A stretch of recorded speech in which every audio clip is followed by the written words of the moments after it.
मेरी in hand salary है 1,23,666 rupees. अब बात करते हैं आपके लोन्स की। मेरा एक कंस्ट्रक्शन लोन था जो भी मैंने घर बनाया है, जिसमें भैया और मम्मी रहते हैं। हाँ, उसके अलावा मैंने गाड़ी ली थी तो उसकी 12,800 रुपये EMI है। उसके अलावा मैंने अभी इलेक्ट्रिक स्कूटी ली थी तो अराउंड 31,000 रुपीज़ की EMI जाती है। और मैंने अभी ये लिया है, फ्रिज लिया है, वॉशिंग मशीन लिया है, तो दोनों की कंबाइन कुछ 12,100 रुपये कुछ है। तो आपके पास कुछ भी ऐसे नकद सेविंग्स नहीं है अलग से? हाँ, नगद सेविंग नहीं है, वो बस क्रेडिट कार्ड के अलावा तो कुछ नहीं। आपको अपने खर्चों को ट्रैक करने की ज़रूरत है।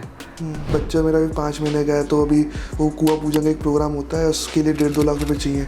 दूसरा है, सबसे बड़ी चीज़ है जो मेरा होम, मैं अभी एक फ्लैट देख रहा था तो बिल्डर फ्लोर था, 65 लाख कुछ का था, तो मैं फ्लैट ऐसे कभी ले ही नहीं पाऊंगा।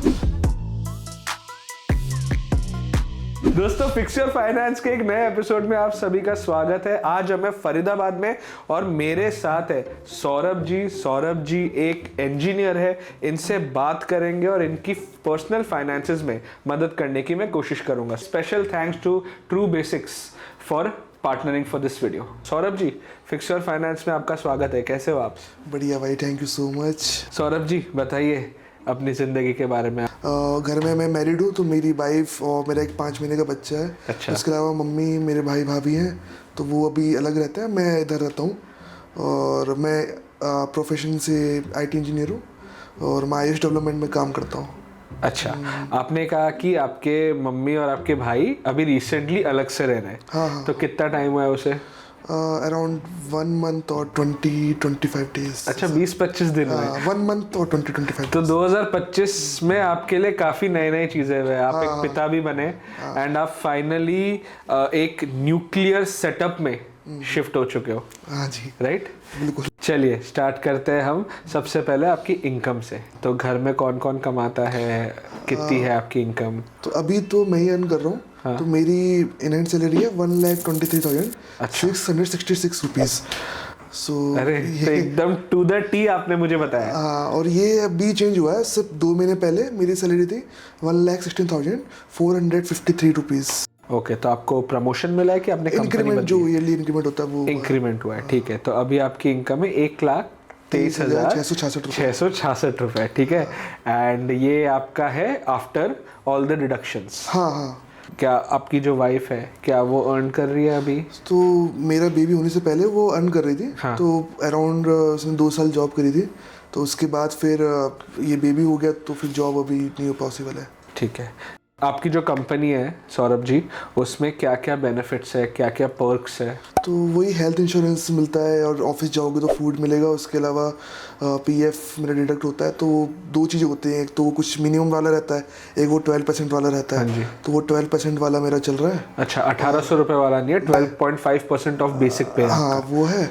और उसके अलावा क्या बोलते हैं, टर्म इंश्योरेंस मिलता है। अच्छा। तो जो मेरा जो एनुअल पैकेज है ना, उसका 4 टाइम्स जो रहेगा वो मेरा टर्म इंश्योरेंस में वो रहता है। तो आपका करंट 2025 में टर्म इंश्योरेंस का कवर क्या है? मुझे लग रहा है कुछ 70 के से कम है, मतलब मुझे आइडिया नहीं है। हाँ। लेकिन मैंने जब लास्ट चेक किया तो 60-70 ऐसा कुछ था। तो मैंने अलग से भी ले रखा है, 1 करोड़ का मैं अलग से ले रखा है। अच्छा, ओके, तो आपने अलग से भी एक टर्म इंश्योरेंस लिया है। क्या आपके और आपके परिवार के पास खुद का अलग से हेल्थ इंश्योरेंस है? अभी नहीं है, मैं उसको नेक्स्ट मंथ प्लान कर रहा हूँ। हाँ, फैमिली फ्लोटर हेल्थ इंश्योरेंस बहुत ही ज़्यादा ज़रूरी है ना? खुद का हेल्थ इंश्योरेंस होना चाहिए। जो कंपनी आपको सुविधा दे रही है वो कस्टमाइजेबल नहीं होता, वो कवर आप बदल नहीं सकते हो, उसके जो बेनिफिट्स है आप बदल नहीं सकते हो। प्लस अगर आपने कभी भी कंपनी बदली, शायद अगली कंपनी आपको एक अच्छा हेल्थ इंश्योरेंस दे भी ना। और आज के दिन फरीदाबाद जैसे बड़े शहर में 5 लाख का हेल्थ इंश्योरेंस से कुछ नहीं होना। तो आप तीनों को एटलीस्ट 10 लाख का एक base cover plus 40 to 50 lakh का सुपर टॉपअप इंश्योरेंस चाहिए।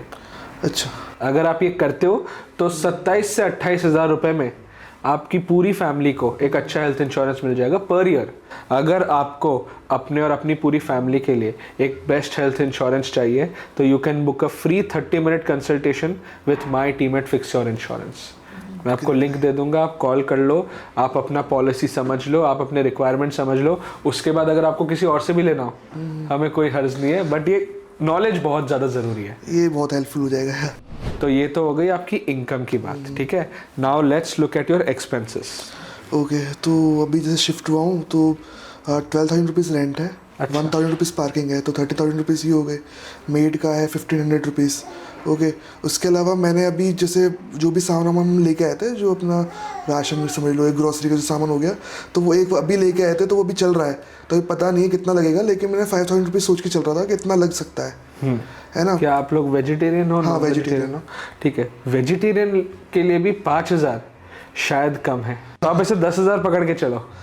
तो उसके अलावा जैसे मेरा पहले फ्यूल में 10-11 हज़ार रुपये होता था, अब वो 4-5 हज़ार रुपये होता है, तो वो फ्यूल का हो गया।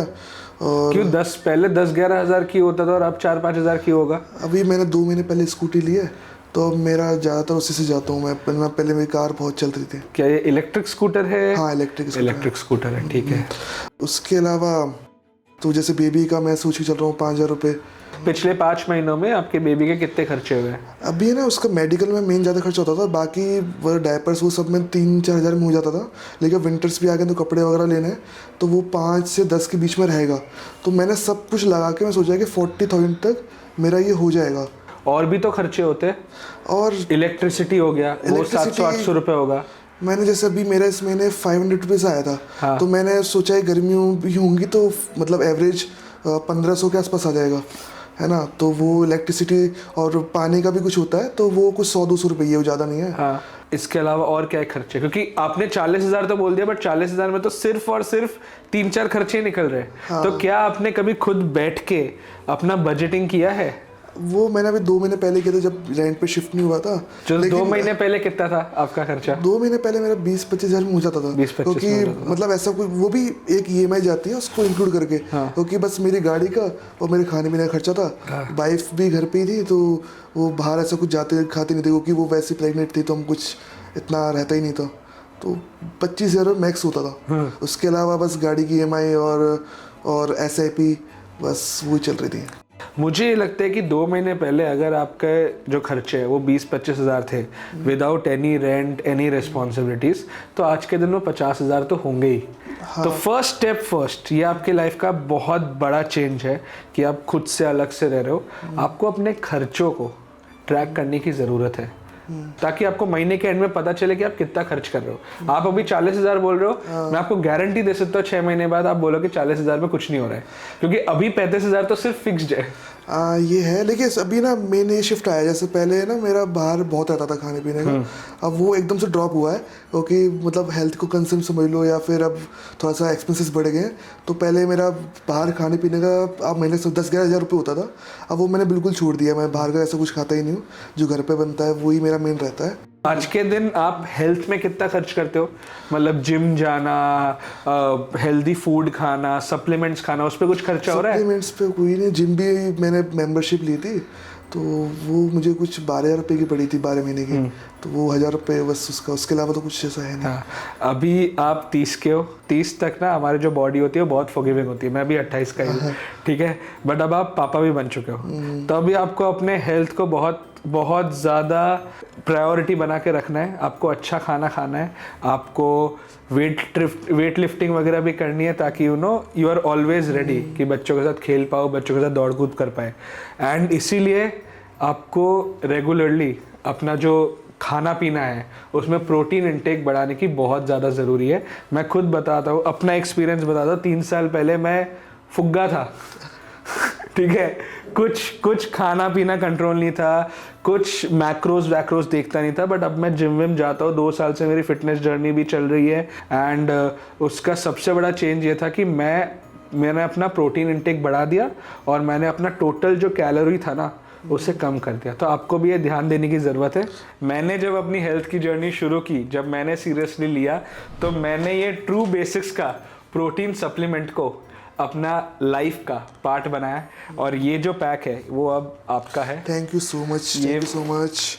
ये लीजिए, आपका एक स्कूप है, और ये दोनों चीज़ों को ऐसे मिक्स करके पानी के साथ आप पीजिए रोज़, तो आपका भी हेल्थ क्या है अच्छे से पॉइंट पे रहेगी।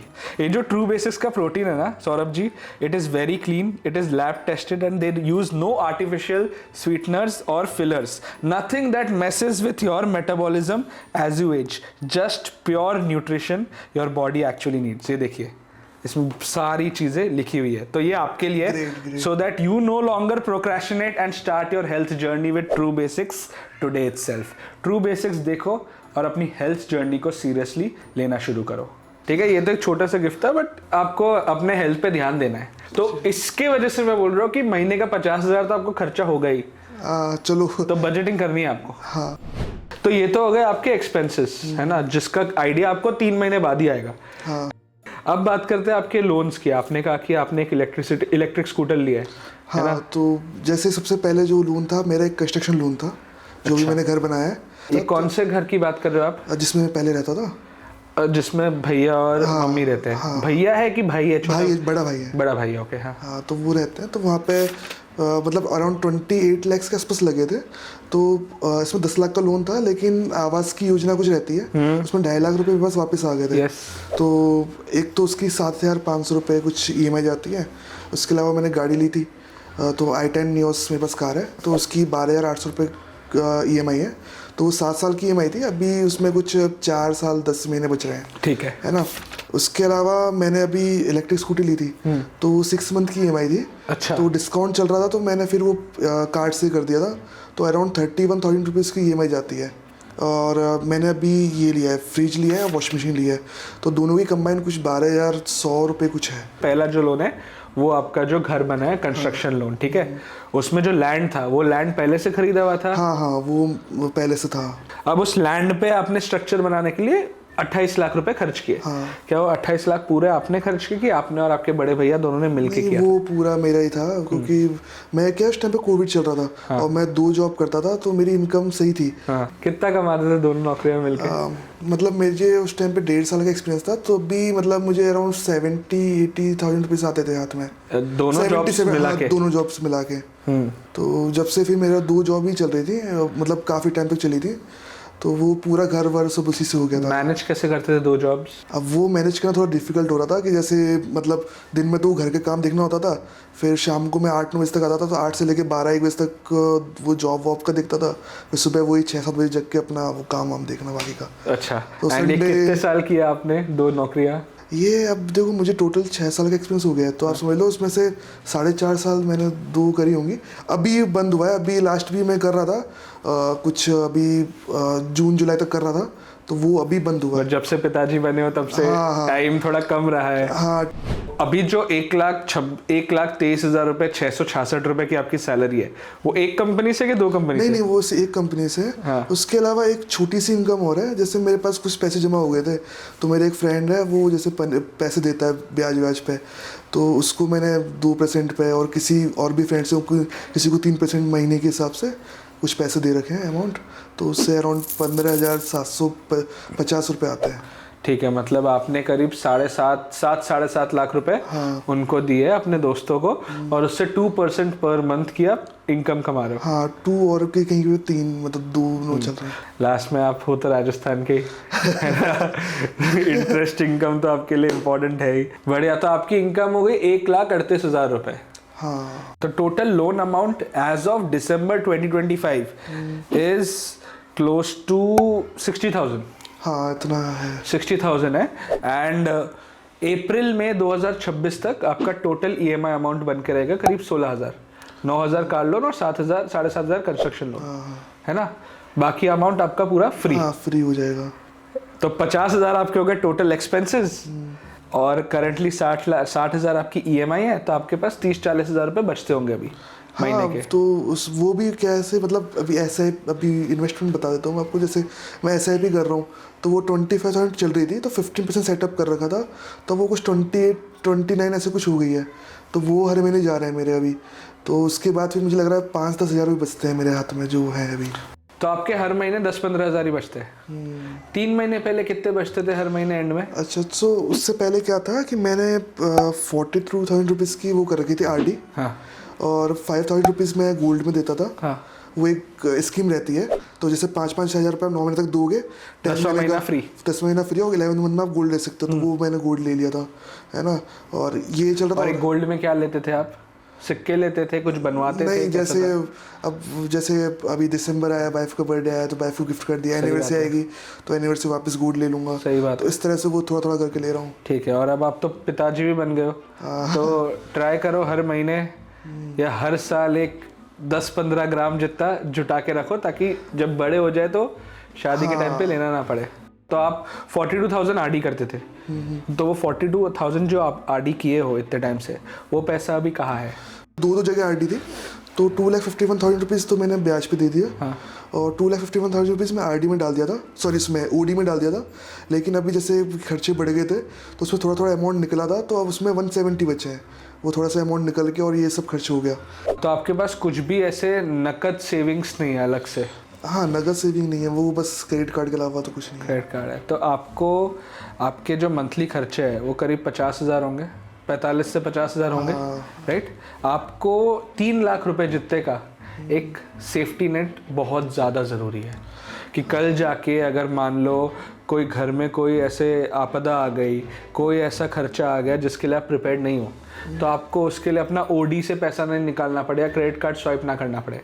क्योंकि क्रेडिट कार्ड में होगा ये कि अगर आपकी टोटल लिमिट 5 लाख है और अगर आप 3 लाख स्वाइप कर देते हो, 1-2 महीना भी अगर आपने इतना ज़्यादा यूटिलाइज कर लिया ना, आपका क्रेडिट स्कोर गिर जाएगा। अच्छा, तो मतलब मेरा प्लान तो ये था कि जैसे ओडी है, ओडी वो इमरजेंसी फंड की तरह मैं उसको ट्रीट कर रहा था, और क्रेडिट कार्ड्स का भी ऐसा। पर आज आप इंटरेस्ट दे रहे हो ना? हाँ, अभी तो 14% का इंटरेस्ट दे रहे हो ओडी में। और आप एक चीज़ समझो कि ये जो पूरा जो अनसिक्योर्ड लेंडिंग होता है, ठीक है, आपका दोस्त है, आपका दोस्त पे आपको पूरा भरोसा है, बट कल जाके अगर मार्केट खराब निकला, है ना, तो पैसा शायद नहीं भी आ सकता है, आपको भी पता है ये चीज़, राइट? तो मैं ये बोल रहा हूँ कि इमरजेंसी फंड बहुत ज़्यादा ज़रूरी है। आपको 3 लाख रुपए जितना अलग से अपने बैंक अकाउंट में या फिर आर्बिट्राज म्यूचुअल फंड में डालने की ज़रूरत है। This is goal number 2। Goal number 1 is health insurance personal level पे, गोल नंबर 2 इज़ 3 लाख का emergency fund. Goal number 3 is now, आपने बोला था एक बड़ा खर्चा आने वाला है घर का, उसके बारे में बताइए। तो मतलब जो अभी इससे पहले जो खर्चा आने वाला है, जैसे बच्चा मेरा अभी 5 महीने का है, तो अभी वो कुआं पूजन का एक प्रोग्राम होता है, उसके लिए 1.5-2 लाख रुपए चाहिए, वो भी मेरे पास है नहीं। तो ये जो पूजा है, उस पूजा के लिए पैसों के लिए आपको कुछ करने की ज़रूरत नहीं है, ईएमआई बंद हो जाएगी, जितना भी हर महीने एक्स्ट्रा बच रहा है उससे आपका पूजा हो जाएगा। गोल सॉल्व। दूसरी चीज़, दूसरा है सबसे बड़ी चीज़ है जो मेरा होम। अब जैसे घर का मैं देख रहा हूँ, तो जैसे मैंने जो आरडी चालू करी थी वो घर के लिए चालू की थी, तो मैं सोच रहा 60 लाख रुपीज़ का मान लो घर है, तो 6 लाख रुपए अपना डाउन पेमेंट करके। आपने जो 42,000 की आरडी की, वो कितने टाइम के लिए किया? वो 1 साल के लिए किया था मैंने। तो 1 साल के लिए किया, नहीं, तो 21 था वो, 42। हाँ, 42,000 टोटल जो अमाउंट था, तो आपने करीब 5 लाख रुपए बचा है।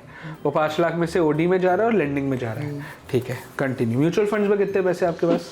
उसमें शायद 4-4.5 लाख रुपए हैं। 4-4.5 लाख। कोई और सेविंग्स, गोल्ड वगैरह कुछ है? हाँ, गोल्ड है मेरे पास। ज्वेलरी नहीं बोल रहा, बार या फिर नहीं, कॉइन? वो एक ज्वेलरी वही लिया है, जैसे तो ज्वेलरी थोड़ी बेचेंगे, वो तो वो नहीं बेचने, वो तो यूटिलिटी के लिए है, वो तो एकदम ही लास्ट रिसोर्ट है कि अगर जिंदगी में कुछ बहुत खराब हो गया, आई होप कभी ना हो ऐसा, तो गोल्ड को मत गिनिए, ठीक है। तो आप बोल रहे हो 4 लाख म्यूचुअल फंड्स और 5 लाख आपने ओडी प्लस इसमें रखा हुआ है। उसके अलावा एक चीज़ और थी, जैसे इंश्योरेंस जो रहता है पॉलिसी, वो मैंने बहुत टाइम पहले ले ली थी, 2000 जब मैं 20 साल का होऊंगा, तो वो तो गलती थी वैसे, तो उसमें 14,500 रुपीज़ ईयरली जाते हैं, तो वो इसलिए वो मैंने क्लोज करने का कुछ सोचा नहीं है। कर दो ना सरेंडर। कुछ उसमें बहुत पैसे काट रहे थे। 10 साल हो गए ना?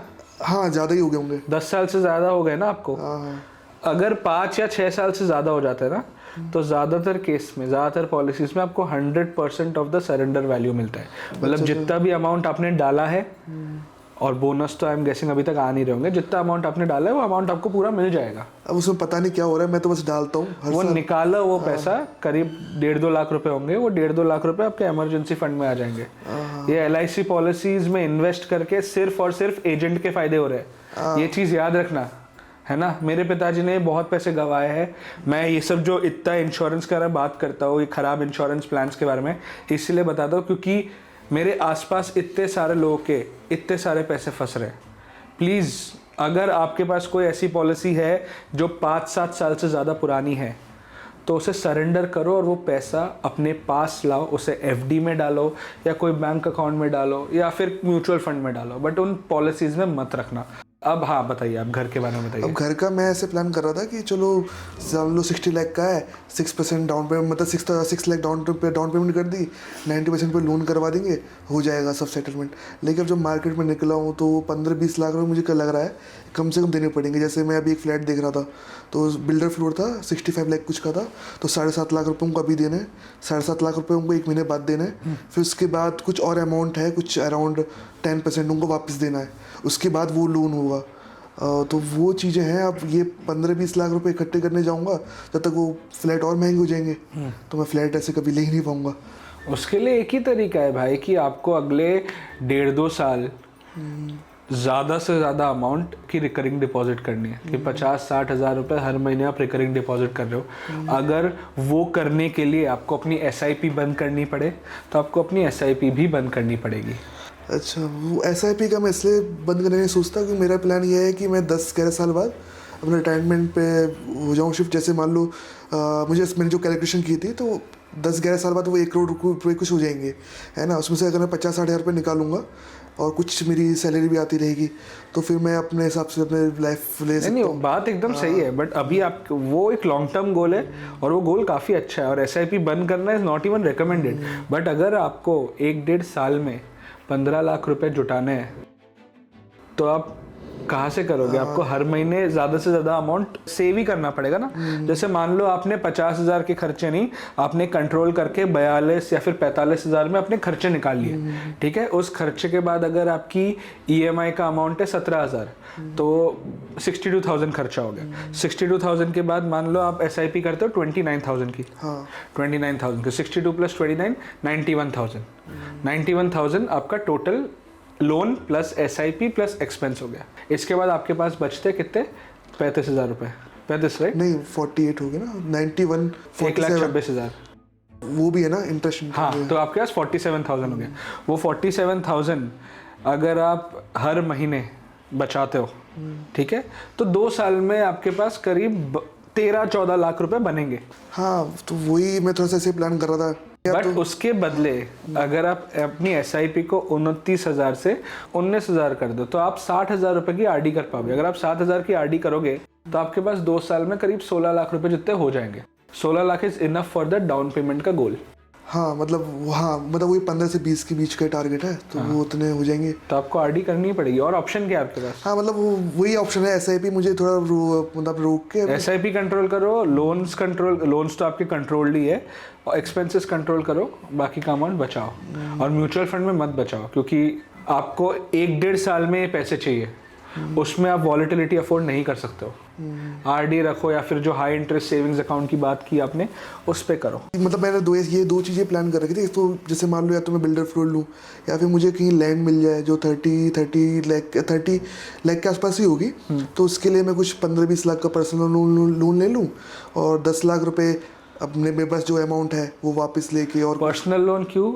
वैसी जगह में लोन नहीं मिलेगा? हाँ, वो लोन नहीं मिलेगा। जैसे वो क्या होते हैं, कॉलोनी टाइप की होती हैं, तो वहाँ पे रजिस्ट्री नहीं होती है। तो उसमें जो पेपर होते हैं, पेपर पक्के होते हैं?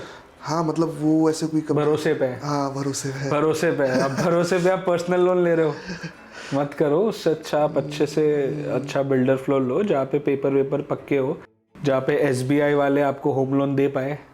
हाँ, प्लान्स आपने बहुत सारे बनाए और आपका सब कुछ सही भी है, बट अगर मैं आपकी एक खामी निकाल सकूं वो ये है कि आप बहुत ज़्यादा रिस्क ले लेते हो, वो भी गलत वाला रिस्क कि मनी लेंडिंग आप दे रहे हो, दोस्त को दे रहे हो। दोस्त अगर आपको बोलेगा 2 साल तक कि भाई अभी नहीं दे पा रहा मैं, आप कुछ कर पाओगे? नहीं कर पाओगे, है ना। आपको ऐसा घर लेना है जहाँ पे होम लोन मिल ही नहीं रहा, पर्सनल लोन ही लेना पड़ रहा है, कागज़ भी आपके भगवान भरोसे है, ये इतने रिस्क मत लो। रिस्क अगर लेना है तो करियर में स्किल विल करके अपनी इनकम बढ़ाने में रिस्क लो ना, इसमें इतने ऐसे क्यों रिस्क ले रहे हो? आपने एक बहुत इंटरेस्टिंग चीज़ कही कि कार लोन तो हमेशा चलती रहेगी। हाँ, जैसे मैं ना कार बहुत ज़्यादा ड्राइव करता हूँ, तो मैंने वो टारगेट कर रखा है। जैसे पहले मैं सोचा 10 लाख तक गाड़ी ले लूँगा कोई, जैसे ये भी 10 लाख के अंदर की है, लेकिन मुझे लग रहा है कि 15 लाख तक मुझे लेनी पड़ेगी क्योंकि थोड़ा सा वो सोसाइटी प्रेशर भी रहता है। अच्छा, हाँ। लेनी पड़ेगी?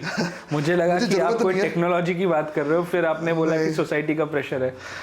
मतलब एक वो रहता ही है, कहीं जाते हैं तो SUV होनी चाहिए। 5 साल बाद जब आप 15 लाख की गाड़ी लोगे, है ना, फिर वो चलाते चलाते आपको फील आई कि असली मजा तो हैरियर का है। नहीं वो फिर नहीं आप है 22 मेरा। लाख करोगे। नहीं, अब ऐसे कैसे नहीं है, होगा। फिर आप 22 लाख की जब हैरियर चलाओगे, ठीक है, तो आपको लगेगा कि असली मजा पता है फरीदाबाद का क्या है, खुद की जब फॉर्च्यूनर हो, फिर आप फॉर्च्यूनर सोचोगे। और ये जो गेम है ना भाई, जिसमें आप दूसरों को इम्प्रेस करने के लिए पैसा खर्च कर रहे हो, इस गेम की सबसे बड़ी प्रॉब्लम ये है कि फिनिशिंग लाइन जो है ना, इट कीप्स ऑन मूविंग। आप समझो ना कि वो 5-7 लाख रुपए अगर आपके पास हमेशा एक्स्ट्रा पड़े हो, या फिर वो 5-7 लाख रुपए जो महीने के करीब 40,000 बनते हैं, वो 40,000 एक्स्ट्रा देके अगर आप अपने बच्चे को CBSE से ICSE की स्कूल में भेज पाओ, तो वो सोसाइटी शायद वो देखेगी नहीं, पर बच्चे का जो लेवल है ना, वो लेवल बहुत ज्यादा बढ़ जाएगा। Spend on things that matter. क्योंकि मैं सच बताऊं, जो लोगों को आप इंप्रेस करना चाहते हो ना, वो आपके बारे में सोच भी नहीं रहे, वो मेरे बारे में सोच भी नहीं रहे, और जो आपके बारे में सोच रहे हैं वो आपकी गाड़ी से आपको जज नहीं कर रहे। बिल्कुल सही बात है। Saurabh ji, thank you so much मुझे घर बुलाने के लिए। आई होप मैंने आपको एक अच्छा प्लान बना के दिया। हाँ जी बिल्कुल। अगर आपको भी घर बैठे बैठे अपने पर्सनल फाइनेंसेस का एक रिव्यू चाहिए, डिस्क्रिप्शन में एक फॉर्म है, वो फॉर्म अभी के अभी भरो। मेरी टीम आपको अगले 1 हफ्ते में शायद कॉल कर लेगी। अगर आपको इंश्योरेंस में कोई भी कंफ्यूजन है, book a free call at fix your insurance. And आप एक बार ट्रू बेसिक्स को थैंक यू बोल दो। Thank you true basics, thank you so much for this protein. चलिए आज के लिए इतना ही। इस वीडियो को लाइक कर दो, and if you are new to the channel, consider subscribing. Goodbye, see you guys next time.